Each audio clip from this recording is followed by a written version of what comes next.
Hello नमस्कार, मी सुप्रिया. कसे आहेत सगळे? मजेत ना? आता आजच्या आणखी एका व्हिडिओमध्ये तुमचं खूप खूप स्वागत आहे. तर एकीकडे पाणी तापायला ठेवले आणि दुसरीकडे दूध तापायला ठेवले ना. तूप कढवलं होतं ते बघू शकता. आळले अक्षरशः खूप थंडी आहे ना, तर आळीला आहे. आता ते गरम करायला ठेवते. मी छान असं रात्री बरणी धुतली ना, त्याच्यामध्ये भरून ठेवते.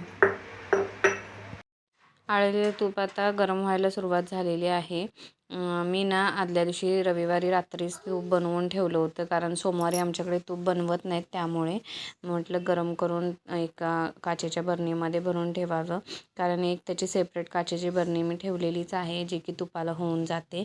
आता हे एकाच डब्याचं म्हणजे साईचं तूप काढलेलं आहे ना. आता मी ज्या डब्याबद्दल बोलते आहे ना, म्हणजे नेहमी मी साय त्याच डब्यामध्ये भरून ठेवते ना, तर त्या एका डब्याचं ना जवळजवळ 1/2 किलो होईल एवढं तूप निघतं. आता तुम्हाला इथे दाखवते, बघू शकताय. बरणी म्हणजे पूर्ण भरलेलीच नाही आहे, 1/2 किलो होईल एवढंच तूप झालं आहे. आणि जर ते 2 डबे भरले ना, तर बरणी बऱ्यापैकी भरते.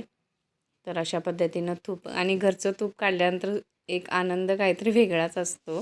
त्यानंतर मला डब्यासाठी ना भेंडी बनवायची आहे. भेंडी ना पुरणाच्या चाळणीमध्ये मी काढून घेतली आणि स्वच्छ अशी धुवून घेतली.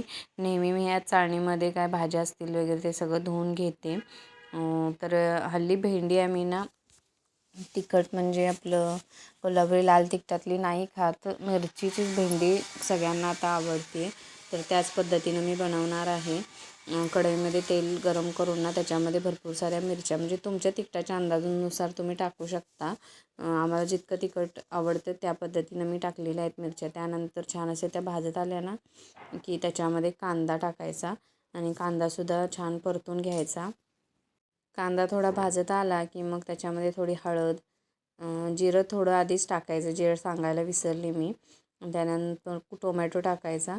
टोमॅटो टाकल्यानंतर पुन्हा एकदा परतून घेऊन ना भेंडी टाकायची.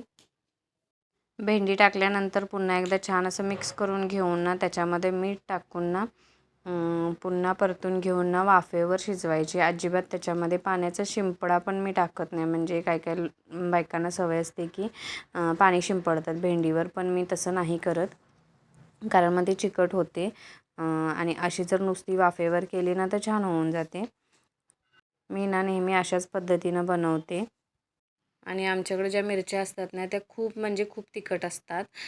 त्याच्यामुळे ना भरपूर साऱ्या शिंका पण आल्या होत्या. आणि स्वराजला मी ते एक बाजूला सांगत पण होती की स्वराज जा आंघोळीला म्हणून, कारण पाणी वगैरे ओतलं होतं त्याला. तो काय आंघोळीला लवकर जात नाही, त्याचं टंगळामंगळ चालूच असते नेहमीच दर दिवशी. त्याच्यामुळे त्याला सांगत होते. आणि इकडे बघू शकते आपली भेंडी वाफेवर आता ठेवून देते. आणि इकडे भेंडी शिजते ना तोपर्यंत म्हटलं हंतरून वगैरे काढून घ्यावं. स्वराज झोपला होता आणि मितू पण झोपली होती ना तिथे. मितू सकाळी शाळेला निघून गेली आणि स्वराज कसं 11:30 वाजता जातो ना, तर तो निवांत उठतो. तर म्हटलं पटकन हंतरून काढून घ्यावं. आणि इथं बघू शकताय नुसतं आंघोळीला जायचं राहिलं काहीतरी याचं वेगळंच चालू असतं. अंथरूण काढून झाल्यानंतर ना भाजी वगैरे झाली होती तोपर्यंत. आणि मी भाजी उतरून ना इथे ना जे तूप कढवलेलं भांडं होतं ना ते असं उकळायला, पाणी उकळायला ठेवलं होतं. आणि तूप कढवलेलं भांडं जर तुम्हाला निघत नसेल तर अशा पद्धतीने तुम्ही काढू शकता. चांगलं असं पाणी उकळून घ्यायचं त्या भांड्यामध्ये आणि चमच्याने सगळं खरवडून काढायचं, जे खाली चिकटलेलं असतं ना राळ त्याचा, तर तो अशा पद्धतीनं काढून घ्यायचा. आणि मग जे गरम गरम भांडंच ना घासून घ्यायचं, नाही तर मग नंतर थंड झालं की पुन्हा ते कडक होतं ना. गरम गरम भांडं घासून घ्यायचं आणि पटकन निघून जातं भांडं. आणि थोडं काय राहिलं असेल तर तुम्ही चमच्याने खरडवून काढू शकता, असं काही नाही. तर माझं पटकन इथं निघालं. तुम्हाला तर दाखवते मी थोड्या वेळात कसं काय ते.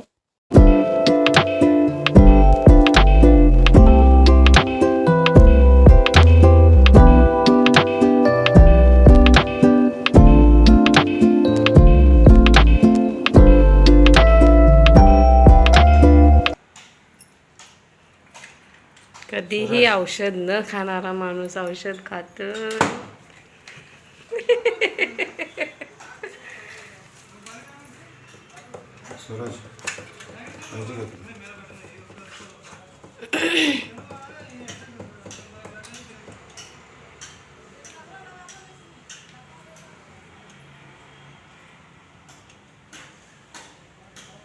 थेंब काय तर सांगितले असतील ना, उगाच कशाला टाकताय बस बस बस.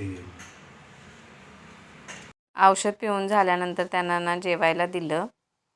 तर आत्ता स्वराजची शाळा सुटली तर स्वराजला आणायला हे गेलेत. त्याला आणल्यानंतर आम्ही जे काही तेल संपले घरामध्ये ना ते आणायला जाणार आहे आणि गहूसुद्धा संपला आहे, तो आणायला जाणार आहे थोड्या वेळात. ह्यांनी औषध कसलं घेतलं तर त्यांना खूप सारे उष्णता आहे, म्हणजे हाताला पायाला वगैरे असा घाम सुटतो आणि हाताच्या खूप साली जातात, पायाच्या पण साली जातात. त्यासाठी त्यांनी ते औषध चालू केलेलं आहे. म्हणजे त्यांनी स्वतःहून नाही, ते कामावर जातात तिकडे सांगलीला ना, डॉक्टरकडे गेले होते. मग त्यांनी ना जवळजवळ 2,000ची औषधं दिलेत, तेच घेत होते ते. आणि तिथून मग आम्ही पेट्रोल वगैरे टाकलं आणि इथे मार्टला आलो, जी काही खरेदी करायची होती त्यासाठी. आम्ही गहू बघितला, गहू संपला होता.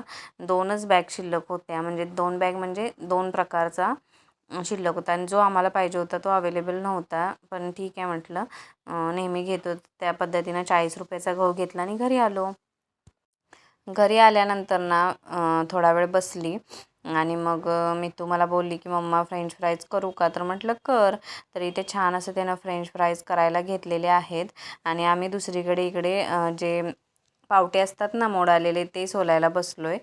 कारण हे मूग जेव्हा घातले होते भिजत ना तेव्हाच पावटेसुद्धा घातले होते आणि आमच्या इकडे पावटे सोलून होत आहेत तोपर्यंत मी तुझे तिकडे फ्रेंच फ्राईज तळून पण झाले होते आणि नंतर ते अभ्यासाला वगैरे बसली. आणि ह्याने मला सांगितलं होतं की वांगं आणले ना मोठं, ते वांग्याचं भरीत कर. वांगं आधी स्वच्छ धुवून घ्यायचं आणि मग त्याला कट द्यायचे, 7-8 ठिकाणी द्यायचे ते, म्हणजे बऱ्यापैकी वांगं छान असं भाजलं जातं. काही काही लोकांना डायरेक्टली गॅसवर भाजतात, तसं मी भाजत नाही. त्याला छान असं तेल लावून घ्यायचं आणि जो आपला भाकरीचा तवा असतो ना लोखंडी, त्याच्यामध्ये भाजायला ठेवायचं. तर अशा पद्धतीनं मी भाजायला ठेवते. डायरेक्टली गॅसवर भाजलं ना तर ते आपल्या शरीरासाठी हानिकारक असतं. आणि इकडे पावटे सोलून झाल्यानंतर ना पटकन अशी पावट्याची मस्त आमटी बनवून घेतली आणि दुसरीकडे भरीतसुद्धा बनवायला घेतलं. मी पूर्ण रेसिपी काय दाखवली नाही आहे, पटापट असं करून घेतलेलं आहे. तर मी कांदा, टोमॅटो, कढीपत्ता अशा पद्धतीनं घालते आणि नंतर तिखट वगैरे टाकून झाल्यानंतर जे मी स्मॅश केलेलं वांगं असतं ना ते टाकते. तर असा होता व्हिडिओ. कसा वाटला नक्की कमेंट करून सांगा आणि चॅनेलवर कुणी नवीन असेल तर नक्की सबस्क्राईब करा. पुन्हा भेटू आणखी एका नवीन व्हिडिओमध्ये. चला तर मग बाय.